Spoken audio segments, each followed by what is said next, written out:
दोस्तों, अगर आप भी एक्जिमा से परेशान हैं और सालों से खुजली, जलन, ड्राइनेस और क्रैक्स और ब्लीडिंग झेल रहे हैं और अलग अलग ऑइंटमेंट और स्टेरॉइड क्रीम लगा लगा के थक चुके हैं, लेकिन एक्जिमा जाने का नाम नहीं ले रहा है। कभी ठीक होता है लेकिन कुछ समय बाद डबल पावर के साथ वापस आ जाता है। तो दोस्तों, आज का वीडियो आपके लिए बहुत इंपॉर्टेंट होने वाला है, क्योंकि आज मैं आपको बताऊंगा एक्जिमा आखिर होता क्या है, इसका असली कारण क्या है और ये कितने टाइप का होता है। और सबसे इम्पोर्टेंट, मैं आपको बताऊंगा एक्जिमा के लिए 3 बेस्ट होम्योपैथिक मेडिसिन और साथ में एक गोल्डन मेडिसिन जो एक्जिमा को सिर्फ ऊपर से नहीं रूट से ट्रीट करने का काम करती है, जिससे आपका एक्जिमा जड़ से ठीक हो सकता है। तो इसीलिए वीडियो को पूरा जरूर देखिए और अगर चैनल पर नए हैं तो अभी सब्सक्राइब कर दें, ताकि ऐसी हेल्थ रिलेटेड इंफॉर्मेशन आप मिस ना करें। तो मैं डॉक्टर अंशुल कंसल स्वागत करता हूं आपका अपने यूट्यूब चैनल कंसल होम्योपैथी में। तो चलिए वीडियो शुरू करते हैं।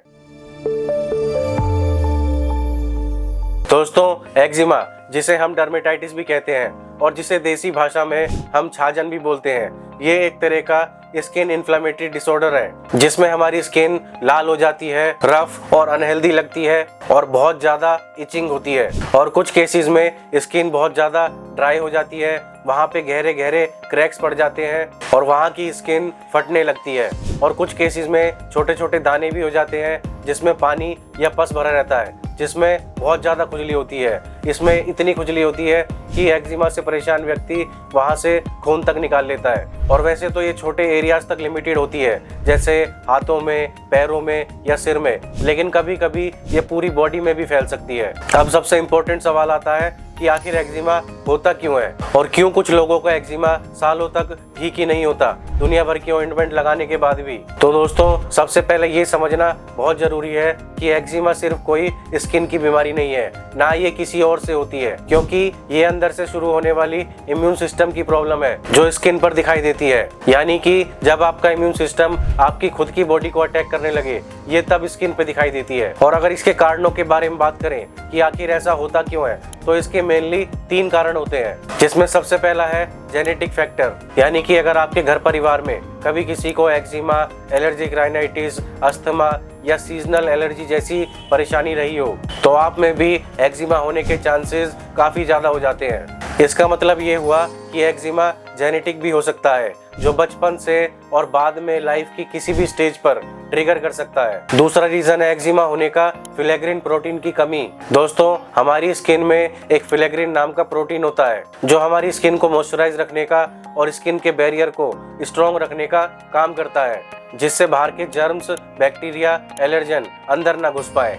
लेकिन एक्जिमा के पेशेंट्स में ये फिलेग्रिन प्रोटीन प्रॉपरली नहीं बनता, जिसकी वजह से उनकी स्किन ड्राई रहने लगती है, उनकी स्किन में क्रैक्स आ जाते हैं, स्किन का मॉइस्चर जल्दी लॉस हो जाता है और जिसकी वजह से एलर्जन और बैक्टीरिया स्किन के अंदर इजीली घुस जाते हैं। और जैसे ही ये अंदर घुस जाते हैं, हमारा इम्यून सिस्टम अटैक कर देता है और फिर स्किन पर रेडनेस, इचिंग, इन्फ्लेमेशन, रैशेस ये सब होने लगते हैं और हमारी स्किन कटने फटने लगती है और कई बार उसमें से चिपचिपा डिस्चार्ज या फिर पस भी आने लगता है। तीसरा रीजन है एक्जिमा का ओवर एक्टिव इम्यून सिस्टम। जैसे मैंने आपको शुरुआत में बताया था, ये एक्जिमा का सबसे मुख्य कारण है, क्योंकि जिन लोगों का इम्यून सिस्टम ओवर एक्टिव हो जाता है, उन लोगों का इम्यून सिस्टम नॉर्मल चीजों को भी दुश्मन समझ लेता है। जैसे साबुन, सरफ, डस्ट या हल्का सा भी पसीना अगर स्किन पे आता है, तो ओवर एक्टिव इम्यून सिस्टम वाले लोगों का इम्यून सिस्टम इनको भी दुश्मन मानकर ओवर रिएक्ट करने लगता है, जिससे तुरंत स्किन पर इन्फ्लेमेशन शुरू हो जाती है। इसीलिए सिर्फ ऑइंटमेंट लगाने से,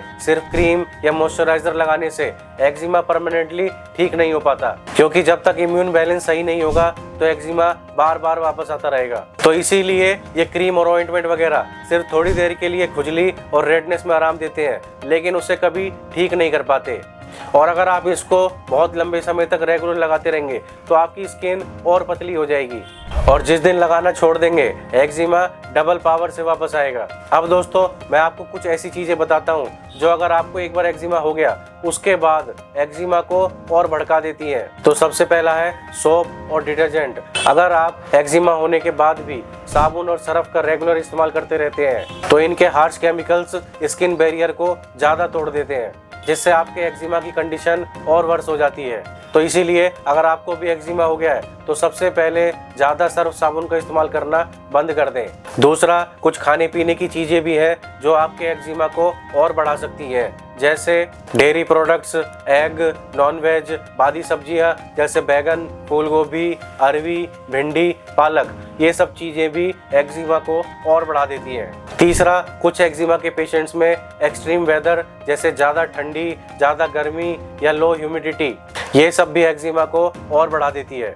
इसके अलावा कुछ एलर्जेंस जैसे डस्ट माइट, पोलन, सिंथेटिक कपड़े, ये सब भी एक्जिमा को और बढ़ा सकते हैं। और आखिरी, कुछ पेशेंट्स में मेंटल स्ट्रेस भी एक्जिमा को और बढ़ा देता है, क्योंकि स्ट्रेस डायरेक्टली इम्यून सिस्टम को अफेक्ट करता है। मेरे पास बहुत पेशेंट्स आते हैं जो कहते हैं, सर जैसे ही हम किसी चीज़ की थोड़ी सी भी टेंशन लेते हैं तो हमारा एक्जिमा और बढ़ जाता है।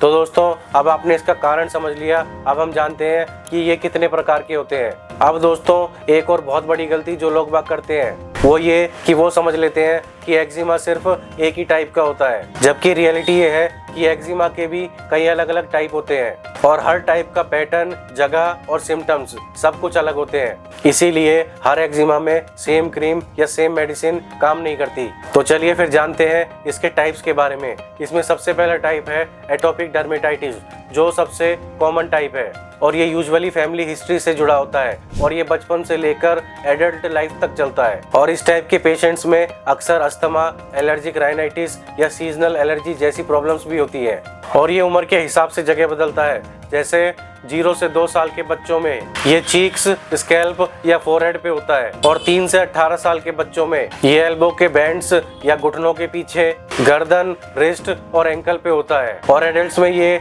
एल्बो बैंड्स घुटना, गर्दन या कभी कभी पूरे शरीर पे भी हो जाता है। और जिसको एटोपिक डर्मेटाइटिस होता है उनको वहाँ पर बहुत ज्यादा खुजली, लालीपन, ड्राई रफ स्किन और कभी कभी क्रैक्स भी पड़ जाते हैं और कई बार उनमें से ब्लीडिंग भी होने लगती है।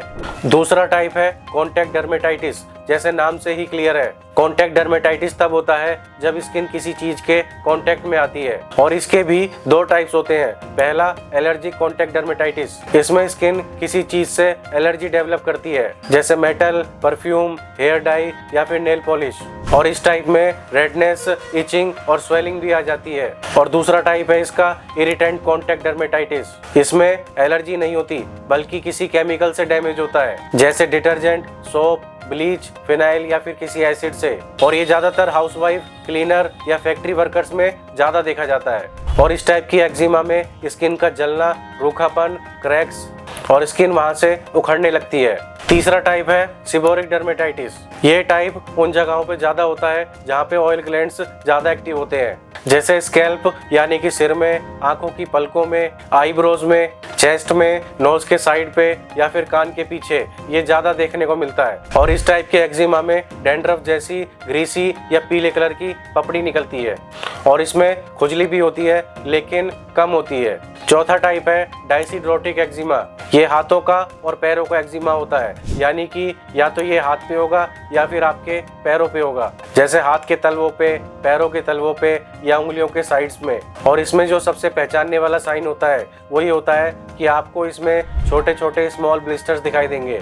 और इस टाइप के एक्जिमा में बहुत ज्यादा खुजली, जलन और जब दाने फूटते हैं तो दर्द भी हो सकता है। और ये टाइप स्ट्रेस, पसीना और गर्मियों में ज्यादा बढ़ता है। आखिरी टाइप है वीनस एक्जिमा। ये एक्जिमा ज्यादातर वेरिकोस वीन्स के पेशेंट्स में होता है और अक्सर लोअर लेग में देखा जाता है। और ये इसीलिए होता है क्योंकि लेग्स में ब्लड का प्रॉपर सर्कुलेशन नहीं हो पाता, जिससे स्किन को ऑक्सीजन नहीं मिल पाती। और इस टाइप में खुजली, ब्राउन कलर की डिस्कलरेशन और वहाँ की स्किन ड्राई और स्केली लग सकती है।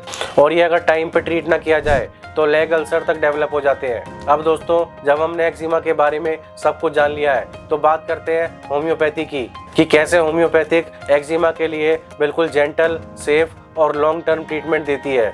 वो इसलिए दोस्तों क्योंकि homeopathic medicines over active immune system को कंट्रोल करती है, स्किन इन्फ्लेमेशन को कम करती है, स्किन के बैरियर्स को रिस्टोर करती है और स्किन के मॉइस्चर को रिटेन करने में मदद करती है। और साथ ही साथ खुजली, जलन, रूखापन, स्किन का निकलना, दर्द और ब्लीडिंग सब पर एक साथ काम करती है। और सबसे इम्पोर्टेंट, होम्योपैथी खाली रैशेस को ऊपर से हटाने का काम नहीं करती बल्कि रूट कोज को ट्रीट करती है, जिससे लॉन्ग टर्म इफेक्ट मिलता है।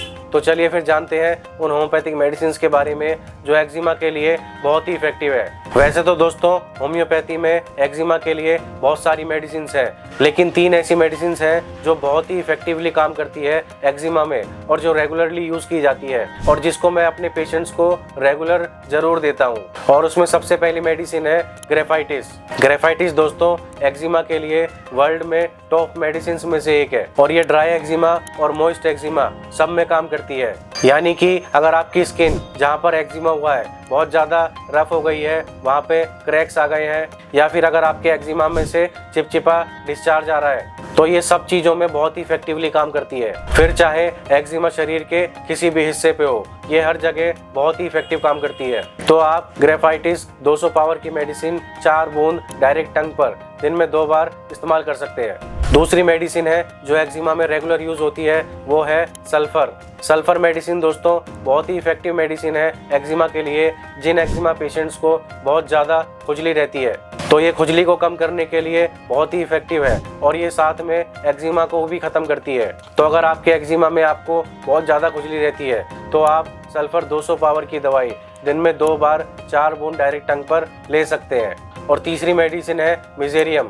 मिजेरियम उन केसेस में काम आती है जहां बहुत ज़्यादा थिक क्रस्टी इरप्शंस हो, चमड़ी के नीचे पस जम गया हो और वहां टच करने पर ब्लीडिंग स्टार्ट हो जाती हो और जिसमें बहुत ज़्यादा खुजली रहती हो, जैसे स्कैल्प यानी कि सिर के एक्जिमा में जहां बाल चिपक भी जाते हैं, उस एक्जिमा में मिजेरियम बहुत इफेक्टिवली काम करती है। तो अगर आपको इस टाइप का एक्जिमा है तो आप मिजेरियम 200 पावर की दवाई 4 बूंद डायरेक्ट टंग पर दिन में 2 बार इस्तेमाल कर सकते हैं। अब बात करते हैं हमारी गोल्डन मेडिसिन की जो बहुत ही इफेक्टिव है एक्जिमा के लिए। फिर चाहे आपको किसी भी टाइप का एक्जिमा हो, ये हर तरह के एक्जिमा में बहुत ही इफेक्टिवली काम करती है और इस मेडिसिन का नाम है डॉक्टर रेकवेक की R23। ये दोस्तों एक तरह की ऑलराउंडर मेडिसिन है। ये medicine dry eczema, moist eczema, itching, burning, redness, recurrent cases में बहुत ही इफेक्टिवली काम करती है और ये आपके इम्यून सिस्टम को कंट्रोल करके एक्जिमा के फ्लेयर अप्स को रोकती है। तो आप इस मेडिसिन की 10 से 12 बूंद आधा कप पानी में डालकर दिन में 3 बार इस्तेमाल कर सकते हैं। इसके अलावा दोस्तों